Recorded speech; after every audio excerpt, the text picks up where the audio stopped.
Well, there's the time that I got strapped to the side of a helicopter. Here? Started right there.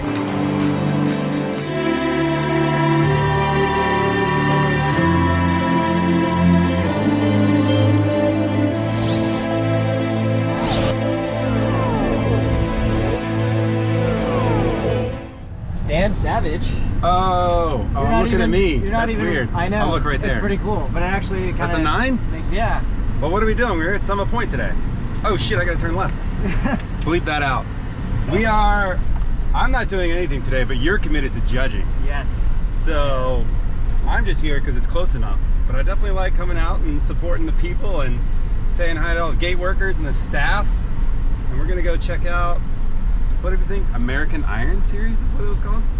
And I thought it was AE. I know. How does E become I? Because it's an abbreviation. Okay. I have no clue, but we're gonna go roll through the pits over there and go get some food. So what is life like after Formula Drift? You drive Cadillacs and stuff. Pump out kids.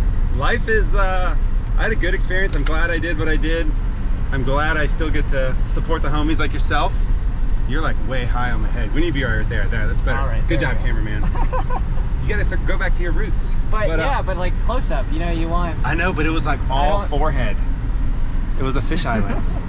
It is a fisheye lens. FD is awesome. I think if anybody can do it and has the capacity to do it, you know, support or sponsors, they should definitely do it because I've never driven the coolest tracks. Heck, if you're gonna ask me, my favorite track is probably Evergreen Speedway. Washington. Yeah. It's so fast. It's like I couldn't even like fathom how to go that fast and then slow down to get in. I don't know. I just liked it. Yeah, that's cool. FD was awesome. And for reference, you were the first Pro2 champion. First ever. But first ever. Pro2, you know, now it's Pro Spec. You're in Pro Spec. I know. I was like, I didn't know if I was still going to be in the freaking pamphlet this year, but I'm still in it. I'm still in it. You're forever cemented, man. I didn't know. Honestly, I'm surprised. I'm not surprised. I am surprised about my results because it was a brand new car. Like, I'd only driven 240s up until that point. But I think I beat Stoneback, Jeff Stoneback, by like, I think 5.5 points for the championship. That's awesome. That's insane. And he had car troubles. He had to rent a car the last round, but I still got it. Got the big trophy and everything. And that was back in the day when you were running both Pro Spec and Pro, weren't you? That was 2014. Or Pro2, yeah. And I committed to Pro because that's, oh, we have cicadas in here. Yeah. Oh, we have a pool. I've got my daughter's pool in here. We can really set it up. I had committed to Pro, and then they dropped that Pro2 ordeal, and I was like, well, I guess I'll do that because the season guys weren't doing that, even though there weren't rules yet that you couldn't. But it seemed achievable for myself and teammates, so it was cool that I was able to pull it off. And actually that same year I qualified 4th for Irwindale in Pro, and someone can fact check me, that's still the highest qualifier for an actual rookie ever. Damn. For Pro. Well, what about Daigo Saito? He's not a D1 champ. That's why I specified actual rookie. Yes. No, that's fair. Yeah, fact check that. Look at this truck. What in the hell is that truck? It's just a big Dodge. Yeah, but look, it's got big wheels on it. It's just like a dually. Shorty. Whatever. And these cars are not that impressive. No, that's a Neon. Yeah, that's. Look at those tires though. Oh, they're doing a transmission. That's like a brand new transmission. That's crazy. Tom Cruise has been at this track. Is that kind of funny? Probably before you were born. Yes, way before I was born. This Summit Point Raceway probably has some of the coolest diversity about any other thing here. I mean, there's like range shooting going on one of the tracks, so we can't even be over there. Yeah. Like, what other race facility says no, you can't use the track because we're shooting on it? Well, like, there's cool.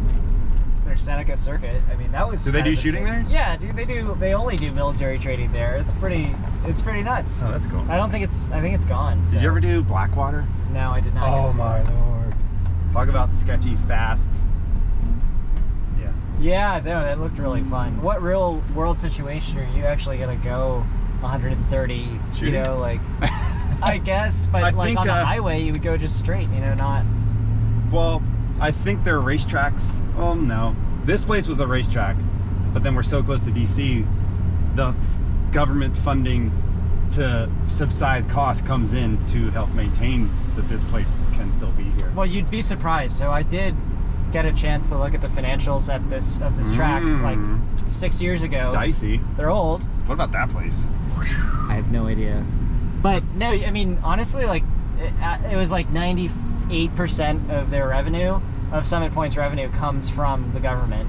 The racing stuff, Do you have your it's wristband? like Okay, good. drop in the bucket. Okay. So- Yes. Oh, and I didn't I mean, want to it's say like that. We're saying that on record now, but that's what I'm saying. Some, they're sustainable because they have funding from outside, and there's nothing wrong with that as long as everyone still plays together. Well, but then you have the other issue where the government doesn't necessarily want this place to be a spectator-friendly venue. And when 98% of your revenue comes from the government, They have a big say. yes, exactly. So that's kind of the downside, because this facility is awesome.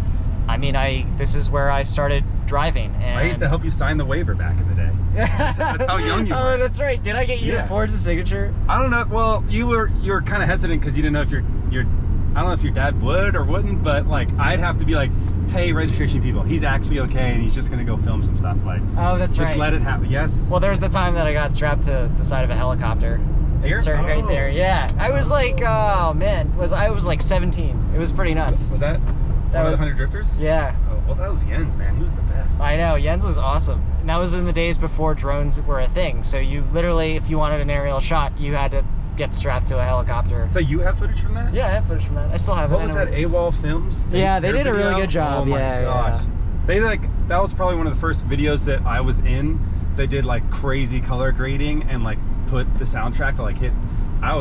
Yeah, they did. That was a dope edit. It's probably still relevant today. You know, it's funny. You kind of forget, like, people forget that I was a videographer for the longest time. But when I was a videographer and started driving, no one could remember that I actually drove.